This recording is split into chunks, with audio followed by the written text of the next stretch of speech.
அதை வந்து அவர் வந்து என்ன விசுவும் கூப்பிட்டு வர்றாரு. அப்போ விசுவை கூப்பிட்டு சொல்கிறார் இவர் ஒரு சரவணன் சார், இது வந்து இந்த கதையை கொஞ்சம் ரொம்ப இதாக இருக்குது எனக்கு, ஆனால் வந்து நல்ல கதை தான், ஆனால் வந்து இந்த ஒரு பண்ண ஸ்க்ரீன் பிளே எனக்கு சரியாக திருப்தியாக இல்லை, இது எப்படி பண்ணலாம் சொல்லுங்கன்னு சொல்லிட்டு, இல்லை வந்து இப்படி மாற்றணும், இப்படி கடைசி அப்படி, சரி மாற்றுங்கன்ற, ஃபுல்லாக மாற்றுங்க, மாற்றி அதுக்கு பிறகு நல்லவனுக்கு எடுக்கிறாங்க.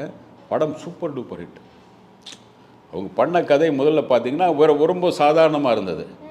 இது ஒரு மெனக்கெடுறாரு, அதை ஒரு தயாரிப்பாளர், அவருக்கும் அந்த ஸ்டோரி நாலேஜ் இருக்கணும். அவர் அதான் ஏவிஎம் சரவணன்ட்டு இருக்க வேண்டிய வந்து ஸ்டோரி நாலேஜ் இருக்கணும், மியூசிக் சென்ஸ் இருக்கணும், காஸ்டியூம் சென்ஸ் இருக்கணும், லொக்கேஷன் சென்ஸ் இருக்கணும், உங்களுக்கு வந்து அந்த காஸ்ட் ஆஃப் ப்ரொடக்ஷன் அது தெரியணும், அந்த இந்த ஹீரோ தாங்குவானாங்கிறது தெரியணும், இந்த ஹீரோயின் இதுக்கு இந்த கதைக்கு பொருந்துவாங்களா இல்லைன்னா பொருந்த மாட்டாங்களா அதுவும் தெரியணும்.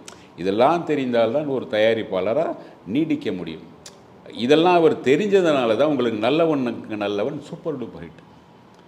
அது அவங்க தெலுங்கில் வந்ததே அப்படியே எடுத்துருந்தாங்கன்னா படம் சூப்பர் ஃப்ளாப் ஆயிடுவாங்க.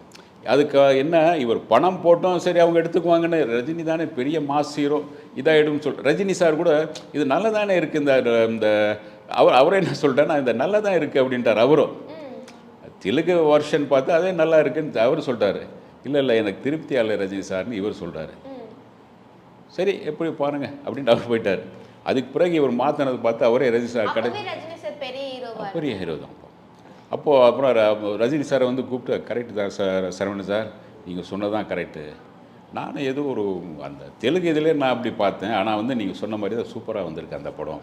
அதாவது எந்த அளவுக்கு அவர் திங்க் பண்ணுறாருங்கிறது சொன்னேன். ஒவ்வொரு விஷயத்தையும் அப்படி எடுத்துக்குவார்.